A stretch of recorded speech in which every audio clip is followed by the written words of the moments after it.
Imagine it's Christmas. Your parents show you a box with your presents, and everything is in that one box. You open the box to find the content isn't quite right. That it is pretty much my feelings on The Last Jedi. It isn't that this movie is bad in the same way that some movies are. It isn't a train wreck like, say, The Last Airbender. But it is something that feels like it's trying to balance being a good movie and being a bad movie without really committing to either side. And it feels a bit more uninteresting. And that to me is the worst crime for a Star Wars movie. A lot of it just felt dull. I mean, even Phantom Menace and Attack of the Clones had moments that felt dull or just, oh my god, never do this again. But it at least kept you interested more often than not with other things. Like for every bit of bad romantic dialogue or mention of sand being coarse and dry and getting everywhere, there's Obi-Wan Kenobi doing stuff. There's that amazing scene with Hayden Christensen killing the Tusken Raiders. A lot of Tusken Raiders. And Christopher Lee just trying to make the dialogue work. And that epic scene of Yoda's shadow or Mace Windu being awesome. There's more positives than negatives. And even then, like even with the crappy romances or even the political stuff, there's always something interesting to find in just the concept of these ideas. But The Last Jedi really felt like it was throwing everything at you to sort of give you a love child between Empire Strikes Back, Return of the Jedi, and to some extent Revenge of the Sith, and a little bit of New Hope, and then it tries to be its own thing. It answers a lot of questions and at the same time raises them about the future and things that will undoubtedly show up in Episode 9. So that's what we're going to talk about today, and with no restraint on spoilers, we're going to dive right into The Last Jedi and talk about what I felt did and didn't work. So, as a con, one thing that didn't work about this movie, at least for me, was the humor. This isn't to say that the jokes were hard to get or inherently bad, but they're often used to undercut the tone and the mood of a scene, such as Poe basically prank calling General Hux, who at this point in the film has the Resistance on the run. I hate to make a callback to previous films, especially in the original trilogy, but when the Empire was doing anything, we were nervous, we were afraid.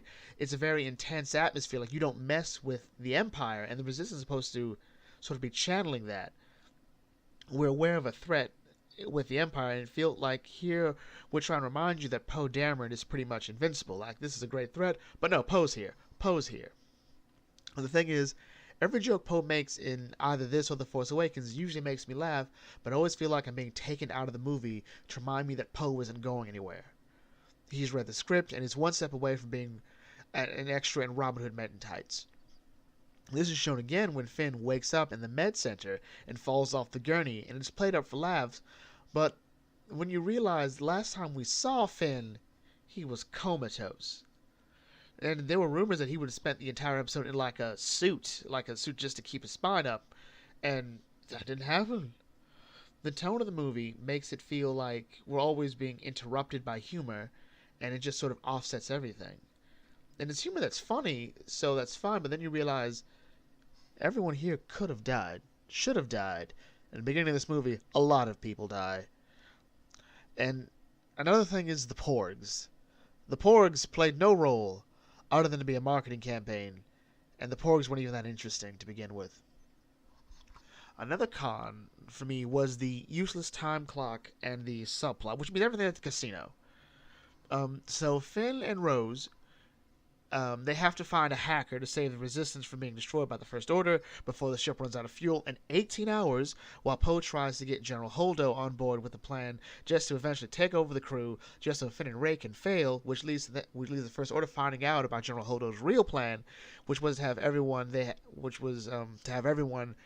get off the ship to a planet which is just pretty much right there. It's a planet just a little bit further down.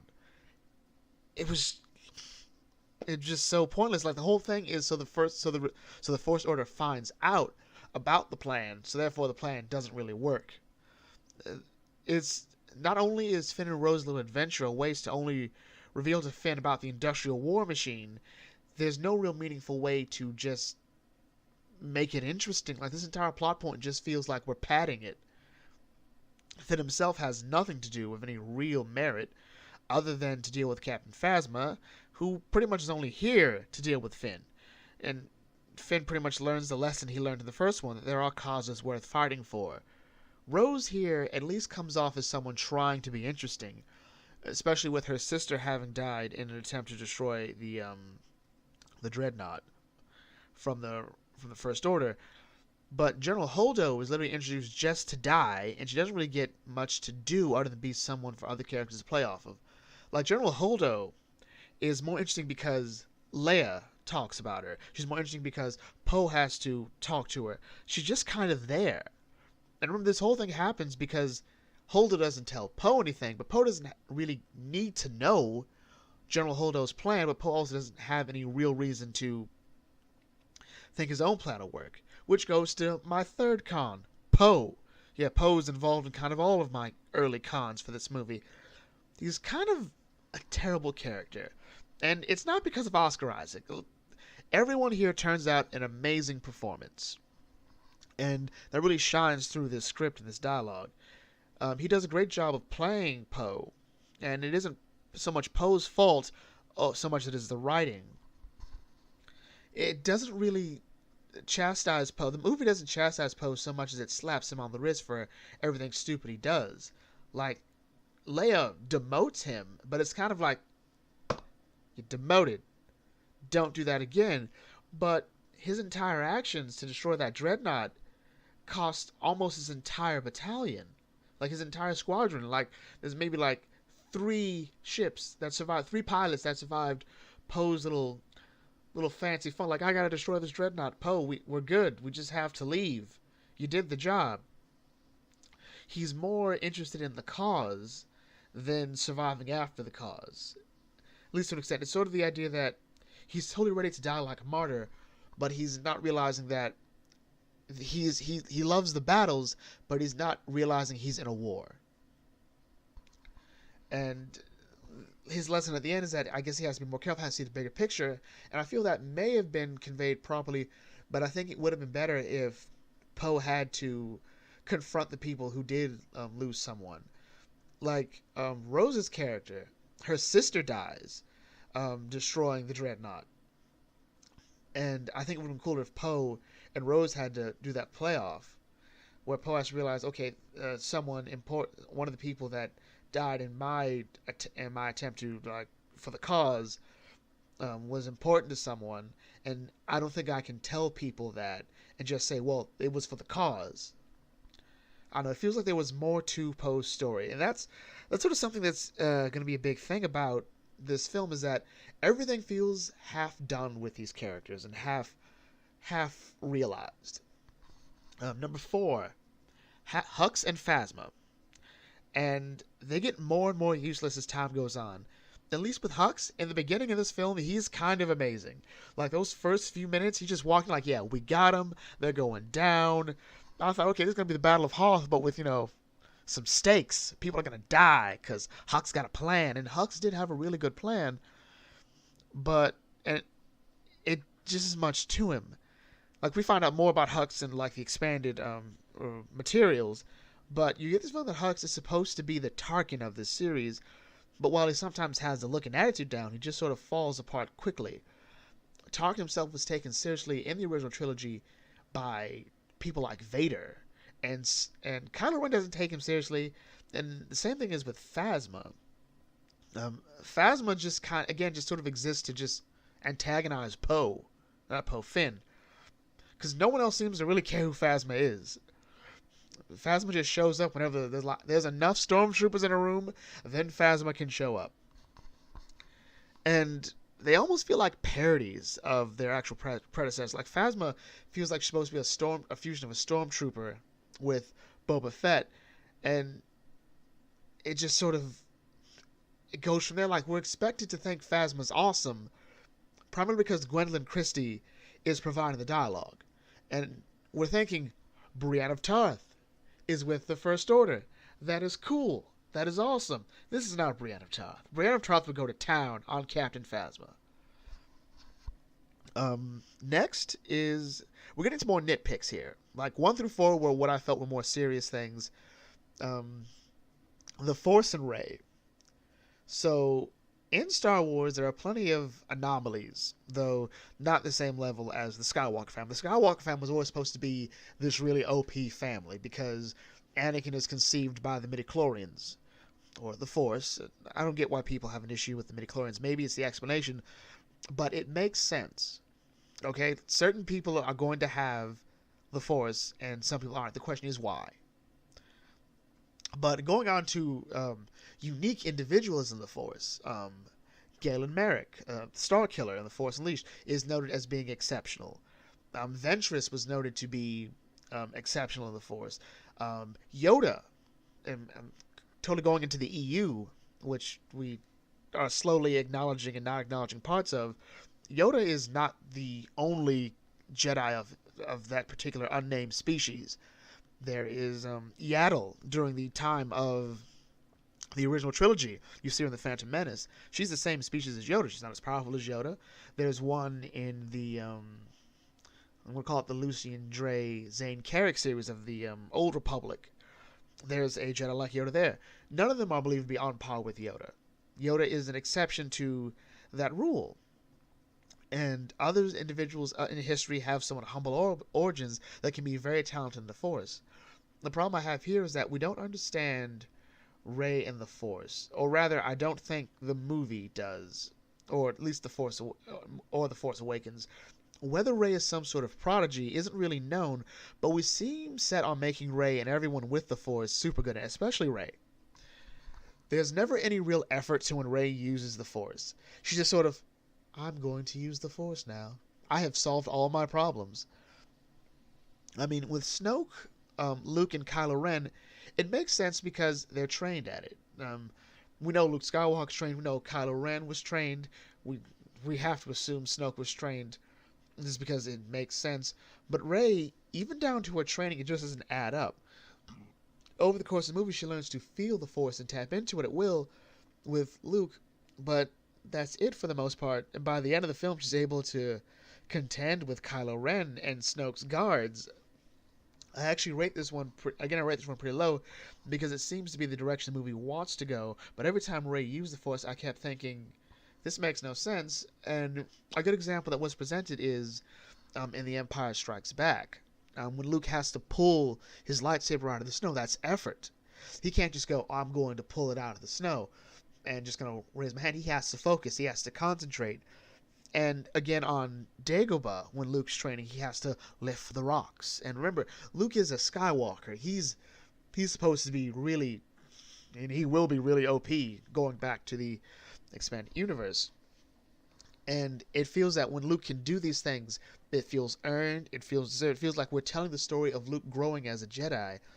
With Rey, it doesn't feel like we're getting that. And finally, Snoke. Snoke is terrible, and he's terrible in the loosest sense because he's just Sidious but worse. And the major complaint about Snoke being too much of a mystery is often that, the counter argument is we didn't really care about Sidious being a mysterious character, so why should we care now? And to that I have to say that's a kind of a stupid argument, because we are supposed to be creating better villains to up the stakes, and we accepted that Sidious was a lesser, he was more of a mysterious character. There was less to him, not because he'd be explained on later, but because that was how we accepted stories at the time. Same with Sauron and Lord of the Rings. We don't know Sauron's entire story. We just know he's the bad guy. And here we say, well, let's build on that. Let's flesh this out here. And we explain Sidious, and we didn't really explain Sidious in the original trilogy, but we understood, okay, this Sidious is the bad guy. How did he come to be all corpse face with giant bulbous testicle head? But another problem is Snoke was built up and introduced way too early. He was introduced much earlier than Sidious. This is a problem people have with the prequels, in that instead of Sidious being in The Phantom Menace, we felt that should have been Dooku, or Dooku should have been introduced at the end of The Phantom Menace. Sort of like build up to Sidious being revealed as a major player. But in the original trilogy, Sidious is only mentioned in A New Hope before he finally shows up in Empire Strikes Back. But Snoke is such a presence in this trilogy that he's revealed as the man in charge from the beginning. we know that he's sending Kylo Ren to find Luke Skywalker. Han and Luke in The Force Awakens and this one even say that Snoke had already influenced Ben at Luke's academy. So I don't care what Snoke is so much as I care about who he is. He's way more advanced a planner than Sidious was, because Sidious was following the rule of two that was set forth by his master Plagueis and Darth Bane, and the plan of Order 66 and, turning the Empire and turning the Republic into an empire, that was mostly Plagueis. But this was mostly in The Force Awakens. Here, he feels like the Sidious Voldemort character we got with Return of the Jedi. He influences Kylo Ren's conflicted feelings, and even manipulates Rey, but instead of using Rey to replace Kylo Ren, he's using Rey to mold Kylo Ren. And that's really good. Like, my issues with Snoke is also balanced by the fact that I also like what Snoke's trying to do here. Snoke is letting you know that he is in charge, and it's his hubris that gets him killed in the end. And I thought it would have been much cooler if... remember, we're going full spoilers in here, so I don't know what to tell you. But when he's talking about how he knows what Kylo Ren's going to do, and then he gets killed from, like, so you can sense resolve, you can sense emotions, but you can't sense whether those are being directed at. That's an example of Snoke's hubris. And since a lot of that scene is him being Sidious in Return of the Jedi, that makes sense, because Sidious overestimated his plan, he underestimated his opponents. He underestimated Luke, he underestimated Vader, and here, Snoke just kind of plays with the idea that Rey sensing a conflict in Kylo Ren can be used to mold Kylo Ren to his favor. So a lot of what happens as a negative in this film is really that it either shouldn't be there, it doesn't go far enough, or actually it's kind of it for the most part.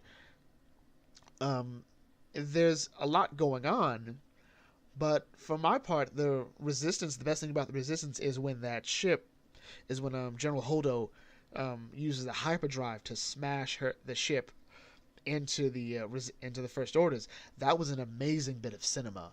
Like, it's worth going just to see that, in my opinion. Now, on to the pros. There's a lot I actually do like about this film. Not as much as what I didn't like, but there's more to talk about, I feel. So, one of the pros is Princess Leia. So, Carrie Fisher's acting, honestly, was not that great in The Force Awakens. I honestly don't know why. I think it was just like a combination of the script, because Leia didn't have much to do in The Force Awakens, which is a bit sad. But I'm pleased to say she turned her acting up a considerable notch here. This is especially great considering this is sadly Carrie Fisher's last movie due to her death. Now, my role in this film isn't so much that of a general, so much as a teacher to the new generation of characters like Poe and Holdo. Her scene with Luke is one of the best, and every time she is on screen, she has my total attention. I really think it would have been better if Leia had switched places with Holdo at the end. So it's Leia forcing Leia driving the hyperdrive into the ship, sacrificing herself so she can save everyone else. But then we wouldn't gotten that really cool scene with Leia and Luke, which was just beautiful. So number 2 is actually one of my favorite parts about this movie, because it's just great. Kylo Ren and no redemption. So in the previous video I did about Star Wars, I said I wanted Kylo Ren not to be redeemed, that it would turn the whole thing on its head if that didn't happen. So Kylo Ren comes off as someone who he also needs a story to explain, which slightly happens in the novels apparently, but there is just a sort of conflict in him throughout this entire film as to exactly how far he's going to go. Like we saw in The Force Awakens, that he wants to be Vader. It's really weird. But he also is willing to kill his father. But when push comes to shove, when he can kill his mother, he doesn't do it. And his sort of dialogue with Rey through this force bond that's been created by Snoke, we sort of see that Kylo Ren, there's a lot of more layers to him, or at least layers that have been put in him, courtesy of Snoke manipulating his feelings. It's clear that his emotions and his perspectives are being very much a certain point of view, and Kylo Ren's trying to move past that, especially when we find out that, from his perspective, Luke was jealous of his powers. He coveted them. And so Luke tried to kill him when he was at the Jedi Academy. That's what led to him leading the revolts, the Knights of Ren, who are never really brought up in 2 films. And I can't even remember when someone said the Knights of Ren in The Force Awakens. It just sort of happens to be a thing that we know exists, and it just goes off kilter. But coming back to Kylo Ren, the idea that that he convinces Rey that that he might be able to be redeemed, that he can still go back, and then just so it could turn around, because it was going for Return of the Jedi. I feel like there's even a scene in the elevator that looks like Vader and Luke from Return of the Jedi. And what happens is Kylo Ren's like, no, I don't know what you thought. Like, I see you kneeling before me, and we can accomplish anything. That's something really cool that happens when Kylo Ren kills Snoke. Like, when it's all said and done, he's like, no, Rey, join with me, and we can go further. We can bury our past behind us. We can unite. We can control the galaxy, and this is a nice little callback to Revenge of the Sith. We should just end it. We should just end it here, and we should just go ahead and bury it all. But like Anakin, he's thinking a bit too far ahead. He's thinking he's being lured by the power by his own shortcomings, his own weaknesses, and he's saying, well, if we just take charge, we just bury the past. Kylo Ren wants to bury his past, and I think it's because he doesn't want to understand it. And he sort of throws this in Rey's face when he talks about Rey's parents, who, we'll just go into that now. Apparently Rey's parents are just nobodies. They're 2 sand drunks who traded Rey for money, or sold Rey for money. I think that's really interesting because, again, the sort of mystery box idea, like what is Snoke, who is Rey? It turns out that we'll never know who Snoke is, at least not now. Maybe in Episode 9. He could pull a Voldemort and come back. Or the idea that Rey isn't a Skywalker. She isn't a Kenobi, which she shouldn't have ever been a Kenobi. Or she was conceived by the Force, which doesn't need to happen again. She's just a person. She had parents. Her parents ended up being terrible people, but there's nothing special about her parents as far as we know. That's great, actually.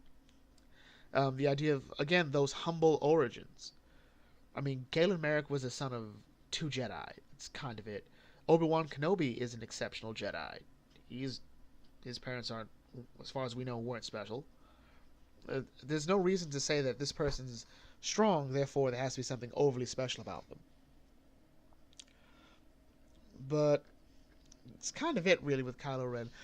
I love that he isn't being redeemed here, and it sort of feels like we're going back to this rule of 2 Sith doctrine. Because after Kylo Ren and Rey fight off Snoke's guards, he just sort of like, yeah, let's take over. Let's just take over, and we'll go from here. That's a very rule of 2 thing. It's like, hey, my master's dead. Guess I'm in charge. And he's not going to turn it down. And we sort of see that he really hasn't buried his past. Because you can't bury your past. You can put it behind you, but it doesn't go away. It's like if I just bury it under all of this, it'll never be there anymore. Like, no, it's still there because you know it's there. And this is best shown at the end with Luke, because Luke still has this hold on him. He's still afraid of Luke. This is one of my favorite Kylo Ren scenes, is when he sees Luke on the, we're going to call it the Salt Planet, or Hoth 2.0. Then he says, like, every droid, every ship, fire on that man. Fire on Luke Skywalker and do not stop. Loved it. And going off here, we're going to go into what I felt was my favorite part about this entire film, was Luke Skywalker, who was, in my opinion, the best thing about this movie. But like Mark Hamill, I fundamentally disagree with every decision about this character. Which is a bit weird, but I sort of like The Last Jedi for this, because even though I found it boring for the most part, even though I felt there was a lot of things that were just horribly underdone or needless, the fact that my favorite part about this film is something I totally disagree with is something I like. And the reason I disagree with the direction for Luke is not just because Mark Hamill talked about how Luke is supposed to be this Jedi that doesn't give up, and there have been counter arguments about that we'll get to in a moment. But I feel like this Luke Skywalker killed Darth Vader in Return of the Jedi. Like, there was no, I sense the conflict in him. I will go in and I'll bring him back to life. No, no. This Luke Skywalker killed Darth Vader in Return of the Jedi. No hesitation. Didn't go to the dark side. And I guess Sidious had a heart attack. Or fell down the stairs because he was wearing that long robe. So Luke Skywalker is possibly my favorite character in Star Wars. So I was very apprehensive about going to see this movie because it would be the aspect I put the most emphasis on. Luke's story here is one of a character who has given up on being a Jedi. This is sort of like the post-Order 66 thing, because he's giving up where the other Jedi went into hiding. Because remember, no one's trying to kill Luke other than Snoke, and we can kind of say that, he can deal with Snoke. I mean, it's not illegal for Luke to exist in this galaxy. It was pretty much illegal to be a Jedi in Order 66.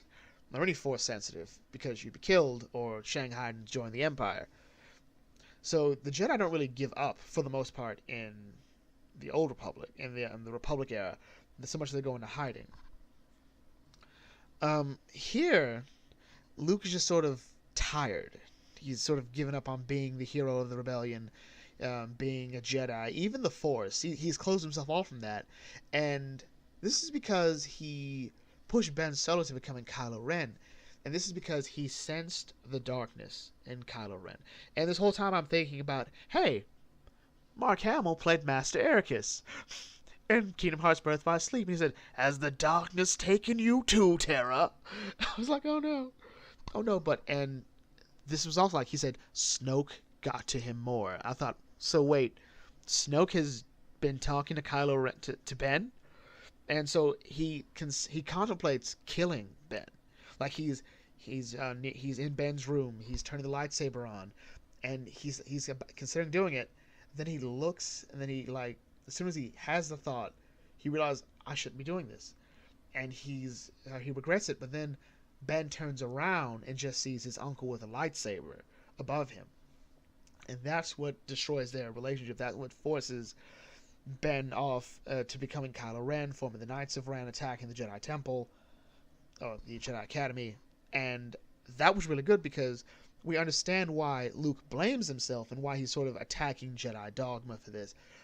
He makes the argument that the Jedi think the light is like something only they have. It's that sort of Jedi hubris. He's saying that, the Jedi have done more harm than good. They created Darth Vader. They allowed a Sith Lord to take over the Republic and turn it into an empire. The problem is, though, the Jedi didn't create Sidious. I mean, we can make an argument that their lack of attention allowed someone like Sidious to come to power through courtesy of, not investing in the rule of two, stopping the Jedi Watchmen. But remember, that didn't really happen because of Legends continuity. But even the Jedi can't take full responsibility for Anakin becoming Darth Vader. They were choices he himself made, and even if the Jedi do have to lay Anakin's fall at their feet, Luke dealt with it as a Jedi.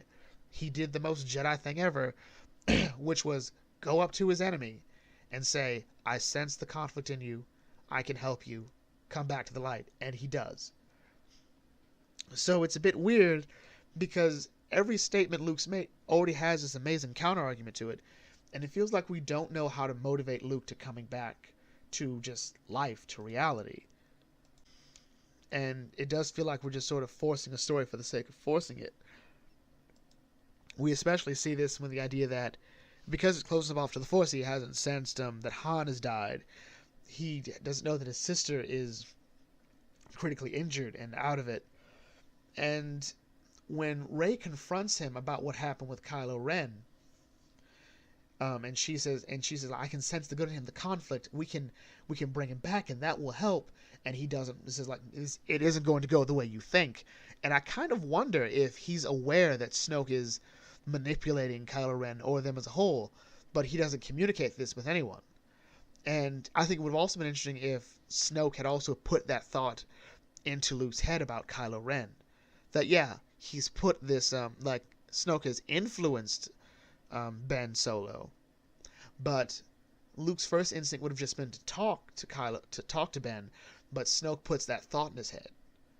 It's just sort of an interesting idea, but when Rey hands him the lightsaber, which he has refused to even commit to, like, when Rey actually hands him the lightsaber in the beginning of the scene, he just throws it away. And now she says, like, well, look, do you want, you take up the cause, help us fight in the resistance, and he doesn't take it, and the Rey's like, fine, I'm gonna go. And then Luke goes to destroy the library, the tree. There's this force sensitive tree, and inside it is this library, quote unquote library. There's like 6 books in it. And as he goes to do it, he's met by the Force ghost of Master Yoda. And Luke's idea is that the Jedi have done more harm than good, and that they have to go away. It's like they have to go away. The Sith will go away eventually. Once one goes away, the other will go with it, I guess, is what he's thinking. And Yoda, as a Force ghost, he just destroys it. He sets fire to the tree himself with lightning. Like, he just brings lightning down from the sky, which was cool visually. And then the tree's on fire, and Luke goes, but no! The ancient Jedi texts were in there! I'm like, but you wanted to destroy it in the first place. This is sort of the problem with the direction with Luke's character, is that we're not sure what his mindset is. Is it that he sees a flaw in the Jedi, and that the Jedi do more harm than good, or that he doesn't see himself as worthy to keep going? So he's alternating between the two, because he doesn't want to admit one or the other. Which I don't get, because he even tells Rey that he even implies that one of the reasons he's here is he's ashamed of what he did to Ben Solo and what it's caused. So he's aware of his own fault. So he's either saying, I'm this way because of Jedi teachings. But then Yoda says, look, failure is a natural part of everything. All right, your students are the mistakes you've left. Your students are your mistakes left behind. In other words, they will not make the same mistakes you made because you will teach them not to make them. It's basically what Yoda tells him, and that's apparently enough for him to go, oh, okay. But the thing is, Luke has already met with failure before. Okay, remember The Empire Strikes Back, when he thought he could defeat Vader? Like, I'm gonna go save everybody. I'm gonna save Han and Leia. Han and Leia didn't even need him, but he lost his hand, and there was this whole other adventure. Like, he went there, he wasn't ready. That was his crushing failure, and he came back stronger for it. Here it seems as if, and maybe it's more understandable, that Luke would be a bit more upset, because this failure led to not just him losing a hand, but a bunch of people died. They've gone down roads they can't follow, and Luke's actions have led to a bunch of other people dying. But again, this isn't communicated in the film, and it's not being implied as subtle enough for us to get it. There's this sort of idea that Luke's problem within the story is that the time frame doesn't match up. So we got to go back a bit to the EU Luke Skywalker, and I'm not talking about how OP EU Luke is, because we all know how OP Expanded Universe Luke Skywalker is. Planet of Sith waiting for him to die. That's all I'm going to say.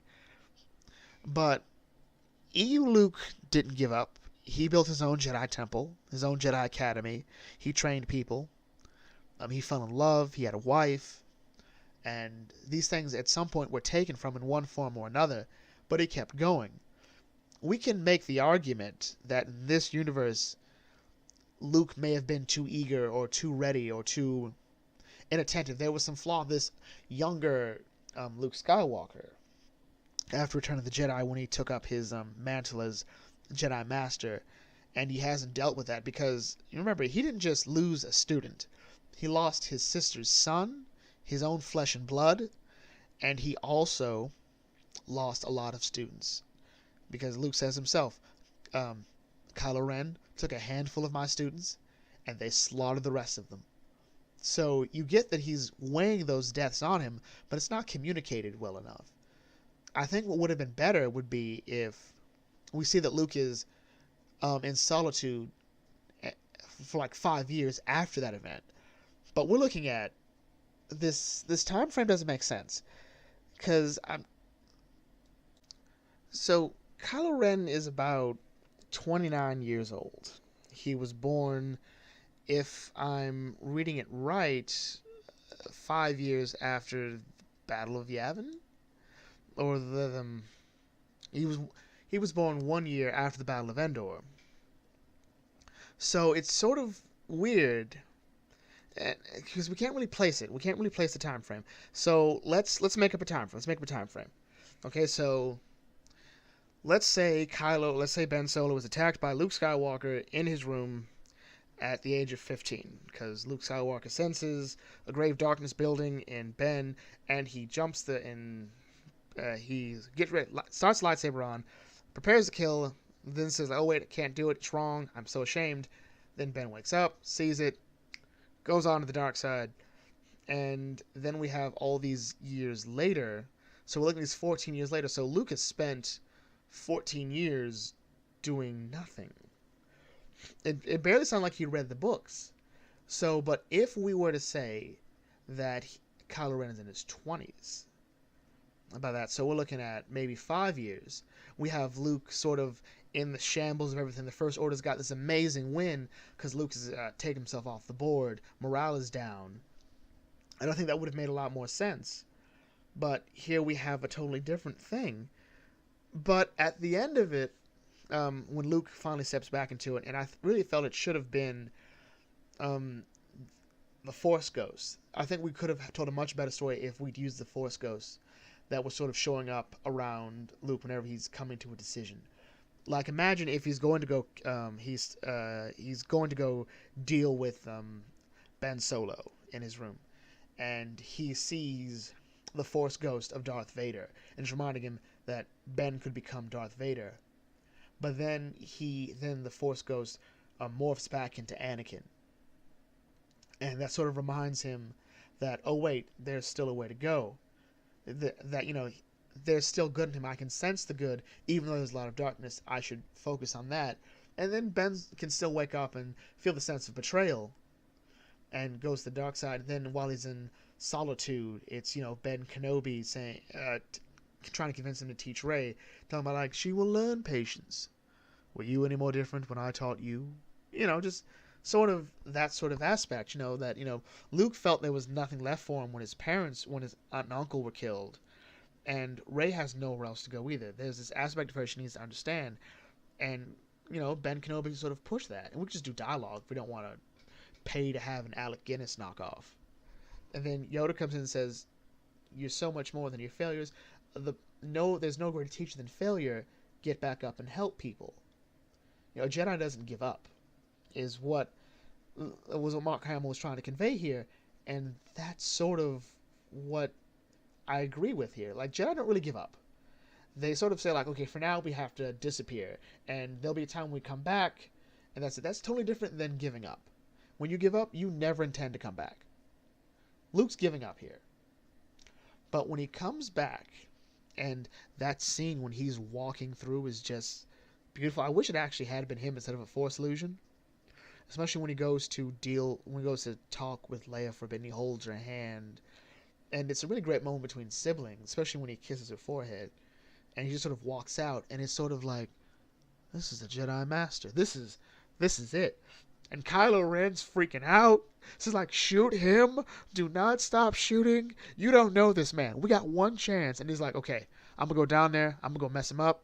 I'm going to try to mess him up. Don't turn the guns off him. And there is something to be said about how this entire thing plays out. Because I get the idea that no one wants to help the Resistance because I guess they're jerks. Or there's a much more realistic reason being that it seems pointless. Or maybe they're all too far away. That we can't help you in time or whatever. I think it would have been cool had Luke gone up and said, this is Jedi Master Luke Skywalker, or Jedi Knight Luke Skywalker, whatever you want. I'm here. I'm calling for help. Or if he'd called for help earlier, because he can sense Leia's turmoil, or even Leia's trying to reach him again, and he goes out there, and again, the beauty is that he's not here to redeem Ben Solo, but he should be. But he's a bit apologetic. He's like, look, I'm sorry. I let you down. But I can't let you do this. And that would have been really great. Because Luke just looks so smooth in that whole scene. Like, I really wish it wasn't an illusion. especially when he brushes just brushes his shoulder off with the debris. I'm like, this is some EU madness here. I'm loving it. And then the lightsaber goes on, and I noticed that too. Like, there were people who like, well, I know it's not real because the when you walk on the salt on the planet, it moves, and you reveal like the red dirt. When Luke moves, he didn't see it. For me, it was the lightsaber. I'm like, that's Anakin's lightsaber that Rey brought with her to meet Snoke and Kylo Ren, so we can't have that. But it was just fun. It was just, oh, it reminded me of Attack of the Clones when Yoda's silhouette shows up, and a lot of that feels like a bit of a subtle callback to it. But the idea that this is all designed to give the Resistance a chance to survive another day, to move on, I felt was really great. And the idea that, Luke dies was something I wasn't really for. I think it should have been better if the idea that, this Skywalker problem needs to stay within the Skywalker Solo family. That, Luke owes Kylo Ren that much. Or, at the very least, we could have done it where Snoke is still alive, but Luke sacrifices himself to kill Kylo Ren. And that takes the entire Skywalker Solo family off the board. The Skywalkers will no longer be this sort of tool for the Sith, or even to an extent the Jedi, to use to their own means and ends. But the death of Luke the scene is beautiful. The fact that he's looking out at the two suns of this Jedi this planet, which parallels the scene of him looking out at the two suns of Tatooine in A New Hope. That is beautiful. Like, the symbolism is great there.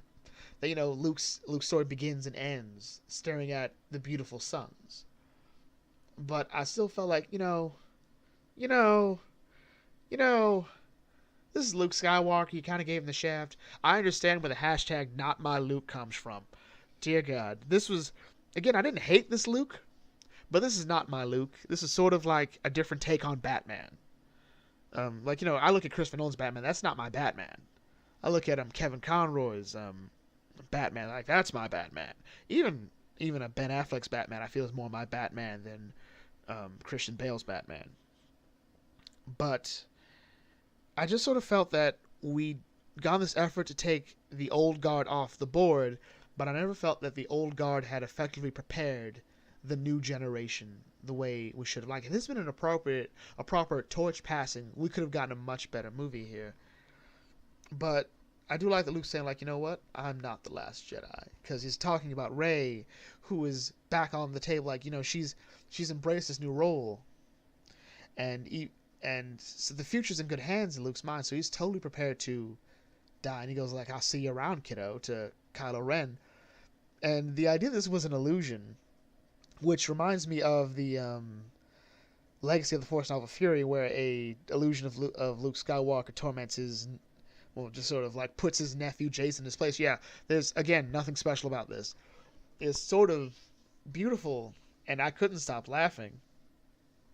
But at the same time, I don't know, I just felt that the Not My Luke thing makes so much sense, even though I like the direction. I love a broken hero coming back into his own, but I didn't feel that his death really should have happened. But I get it, because I'm going to put even money that we're going to get Force Ghost Luke Skywalker talking to Kylo Ren, talking to Rey. Maybe Luke feels that he can't reach Kylo Ren on the physical level to sort of try to redeem him. Maybe he'll try the other way around. There are some people that can't be redeemed, okay? You can fall even with the best of intentions, and there's still no hope for you. Okay? As a Jedi, Luke had to try to reach his father, to reach out to the conflict. Remember, at one point he did give up when Vader said, I'm going to go after Leia, and that was the line in the sand for him. What brought him back was the fact that Sidious sort of unintentionally reminded him of what's going on, the bigger picture. And he calms himself down and says, no, I won't do it. I'm not going to play your game. But here there's no game to play. Kylo Ren has sort of, at least as far as we know, gone deeper down the path than can be expected. So wrapping this up, I want to bring up my overall feelings of this movie.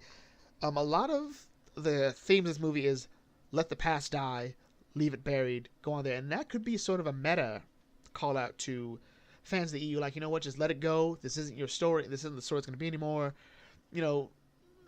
Mark Hamill's gonna say like this isn't Luke's story anymore. Like, well, it doesn't matter if it's not Luke's story anymore. Every character deserves a good story, a good direction to go in. Throwaway characters should be used sparingly. Luke Skywalker should never be a throwaway character. But again, you say you want to be different, you want to be new, and you say, well, we complained about The Force Awakens being a sort of ripoff of A New Hope, or just a retelling of A New Hope, and then we complain when you give us something new and bold. First of all, new and bold is not good enough. I'm sorry. You can't say, well, we gave you something new. Okay, but it still wasn't good. Okay, we're not asking you to reinvent the wheel here. And going by this movie, you didn't really try to reinvent the wheel. But you can't just say, we reinvented the wheel. Why don't you like it? We gave something new and innovative, but it's still not good. If you reinvent the wheel and the wheel still doesn't work, that's a problem. You can't do change for the sake of change. This is sort of, well, you can't coast on change is the more appropriate term. This is what I said in my review of, Jodie Whittaker as the new Doctor. You can't say, okay, this is what we need. It's new, it's different, it's what you want, right? But if the writing sucks, if the direction sucks, if the ideas in this movie do not convey what is needed to tell a good story, then what was the point? And people are blaming Disney for this. I'm not going to blame Disney for this. Disney's sole purpose in this is not to give you a good story. Disney pretty much is saying, okay, we want you to make new Star Wars films. Do you need money? Do you need a location? Do you need our production team? We'll give you that. Okay, and as long as this keeps making money, I don't see Disney going into doing anything. They have like a guy on one of their people on the inside, like their creature, so to speak, to just sort of like as an intermediary between the two companies, between Lucasfilm and Disney. But that's pretty much it. Disney's not going to care so long as the product makes money. That'll be the same thing with Marvel films. Like, Disney won't care so long as you just sort of like keep making money and don't make the company look bad. And as long as you make money, they're not really going to care. That's what a business does. Again, there was a lot of good stuff thrown at this film, but there was too much stuff thrown at it as a whole. It doesn't really feel like there's anything of real interest. Like, it's clear that Rey thinks this is serious. It's clear that Kylo Ren thinks this is serious. It's clear that Poe thinks this is serious, but I never feel there's a lot of tension or weight to anything. Like, even when they fight, like the lightsaber duel as an art seems a bit lost here, and maybe it's because the music doesn't convey the same thing. But if you look at the duel between Qui-Gon Jinn, Obi-Wan Kenobi, and Darth Maul, and compare that not even in how good it looks, just to sort of like the feel, there's no real tension, because they just sort of don't care. It's not like I'm saying like the people don't care, but it's sort of like there's not a lot of emotion to it. There's not a lot of feel to it. The music doesn't reach those same notes, and we can go even further. It doesn't have the same music at the same level. Dooku versus Obi-Wan and Anakin, both times, don't have that same sort of gravitas or music to it compared to the Duel of Fates being played over anything. But there's still, I feel, there's more weight, there's more interest there. And that's amazing, because remember, people, we know Obi-Wan Kenobi is not going to die in any of those. So we're like, oh, what's going to happen? What's going to happen? Here it's like, okay, this looks kind of intense. And I'm so tired of Kylo Ren's long sweeps with that lightsaber. I don't know. Because we know we didn't learn it from Luke. Luke was brilliant with that lightsaber. As he sells the idea that I'm not really here, but I have to make you think I'm here. Would I see this movie again? Well, I'm going to get it. When it comes out in physical copy, I'm definitely going to get it. And I would say watch it, honestly, because not only is there a chance that you having a different experience than I did, which I hope you really liked it. I didn't hate this movie. This movie didn't earn my hate. It didn't really deserve. I don't think it deserves any hate. But when I hear arguments about, saying this has killed Star Wars for me, I can kind of see an argument for that. I think it's a bit extreme. But when I'm here, I'm still seeing Luke Skywalker on the board. And that's enough for me to go see Episode 9. Until I hear he's not on board. In which case, I might just pass on it.